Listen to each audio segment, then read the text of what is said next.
We got our start from a petitioner's article. Phil Gesson petitioned town meeting and requested the adoption of a bylaw that would eliminate the use of disposable plastics by food establishments in the town of Falmouth. By 2050, we'll have more plastic in the ocean than fish in the ocean by mass. It's everywhere. There's research coming out consistently about the prevalence of microplastics just in our ecosystems, and it isn't conclusive what the health effects of that are, but there are potential linkages to human health hazards that can't be ignored. Number one, the initial petitioner's article was specific to the food industry, I think largely because it's so visible and manageable.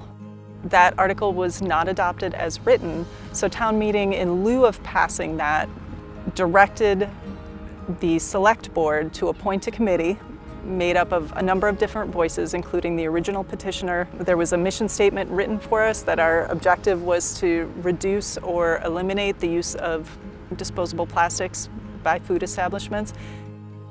2 of us represented the restaurant interests. The other 5 came from various backgrounds. I was very wary when I first walked in, and so was Mike. And we were very concerned that this was going to be a problem for us.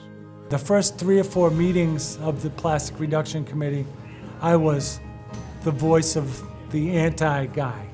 And it's funny how over the course of the 6 or 7 months, how my view completely changed. And there was a lot of things that could be done easily that completely changed things for us.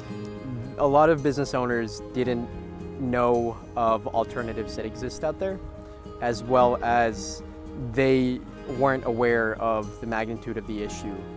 And when approached with a collaborative perspective, I think that bred a culture where everybody had the same mission, and it was very productive.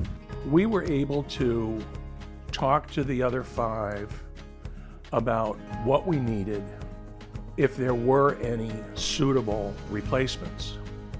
Somebody in the group suggested asking customers if they needed single-serve plasticware for their takeout, because we just put it in. So what I did was, we have Toast as our POS, and I had the tech put, do you need plasticware with your order? I did a little analysis on it, and it was 75% of people didn't need it. So that was one big, huge thing. We got rid of the black plastics, the trays, and we replaced them with cardboard takeout. We got rid of the plastic salad containers and replaced them with paper. I think the way that our committee was established, not as a group of existing board members exclusively or regulators, but as a collaborative group of an initial petitioner, restaurateurs, so the regulated community, people with experience on town boards, was excellent. At any given meeting, you might not have known which person represented which voice.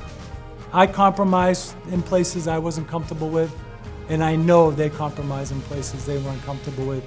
And we ended up by creating a document that talks about the use of plastics in the industry and allows us to use plastics, does focus in on reusing things, using wood, fiber, cardboard, paper, wherever possible. You know, the end result is we want to use less plastics, we want to save our environment. As Falmouth learns how to transition away from plastic in this specific case, those conversations and that experience and that wisdom is going to be incredibly valuable. The biggest obstacle right now is getting the public's buy-in, especially with the new products that they're not used to dealing with. And then moving forward, we can establish a movement. And if it all comes out of Falmouth and Cape Cod, Massachusetts, that's a beautiful thing.